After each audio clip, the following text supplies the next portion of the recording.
তোমরা যারা স্কুলের শিক্ষার্থীরা রয়েছ, তোমাদের 2026 সালে সব স্কুলে বড় পরিবর্তন নিয়ে প্রধানমন্ত্রী ঘোষণা দিয়েছেন।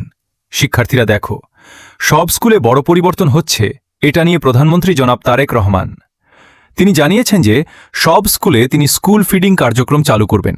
সেই সাথে তিনি আরও জানিয়েছেন যে প্রতিটি শিক্ষার্থী ও শিক্ষকদের জন্য ইউনিক এডু আইডি চালু করবেন। এই ইউনিক এডু আইডিটা কিন্তু শিক্ষার্থীরা সবথেকে বড় পরিবর্তন তোমাদের জন্য। দেখো, স্কুলে কি পরিবর্তন হচ্ছে। প্রতিটি শিক্ষার্থী এবং শিক্ষক জন্য তিনি ডিজিটাল যে পরিচয় বা এডু আইডি প্রদানের উদ্যোগটি নিয়েছেন, এটা আসলে মূলত উন্নত বিশ্বে যে সকল স্কুলগুলো রয়েছে সেখানে কিন্তু এই ডিজিটাল পরিচয় বা এডু আইডিটা দেয়া হয়ে থাকে। তোমাদের ডিজিটাল পরিচয় বা এডু আইডি এটা কি জিনিস? দেখো, এটা একটা ইউনিক আইডি নাম্বার বা কোড। যেমন তোমার জন্ম নিবন্ধনে একটা বড় একটা নাম্বার রয়েছে, এরকমই একটা ইউনিক নাম্বার বা কোডকে মূলত ডিজিটাল পরিচয় বা এডু আইডি বলা হয়।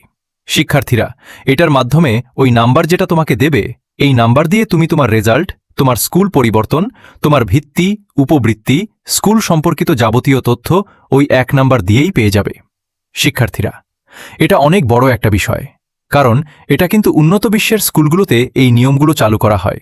তো এটাও যদি চালু হয়, তোমাদের এটা হবে অনেক বড় পরিবর্তন তোমাদের জন্য। সেই সাথে ডিজিটাল বৈষম্য কমাতে মাধ্যমিক স্কুলগুলোতে ফ্রি ওয়াইফাই সংযোগের পরিকল্পনা করা হচ্ছে। আর মাধ্যমিক স্কুলগুলোতে সাধারণ পর্যায়ে, অর্থাৎ তোমরা যারা মাধ্যমিক স্কুলে পড়ো, সাধারণ স্কুলগুলোতে সেক্ষেত্রে তোমাদেরও কারিগরি শিক্ষাকে বাধ্যতামূলক করার সিদ্ধান্ত নেওয়া হচ্ছে। শিক্ষার্থীরা, সেই সাথে 6 মাসের মধ্যে সারা দেশের প্রাথমিক স্কুল ও মাধ্যমিক স্কুলে মাল্টিমিডিয়া ক্লাসরুম স্থাপন করা হবে এবং সেই সাথে প্রাথমিক স্কুলগুলো যে পর্যায়ে রয়েছে সেখানে দেশের সব উপজেলাতে পর্যায়ক্রমে মিড ডে মিল বা স্কুল ফিডিং কার্যক্রম চালু হবে।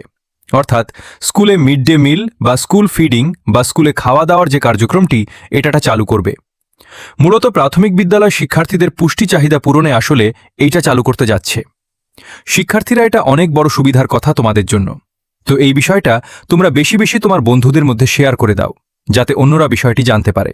আর তোমরা কি মনে করো, অবশ্যই কমেন্টে আমাদেরকে জানিও। পরবর্তী আপডেটগুলো পেতে অবশ্যই এডুকেশন টাইম চ্যানেলটি সাবস্ক্রাইব করে আমাদের সাথে যুক্ত হও। দেখা হয় পরবর্তী ভিডিওতে পরবর্তী আপডেট নিয়ে। ধন্যবাদ সবাইকে।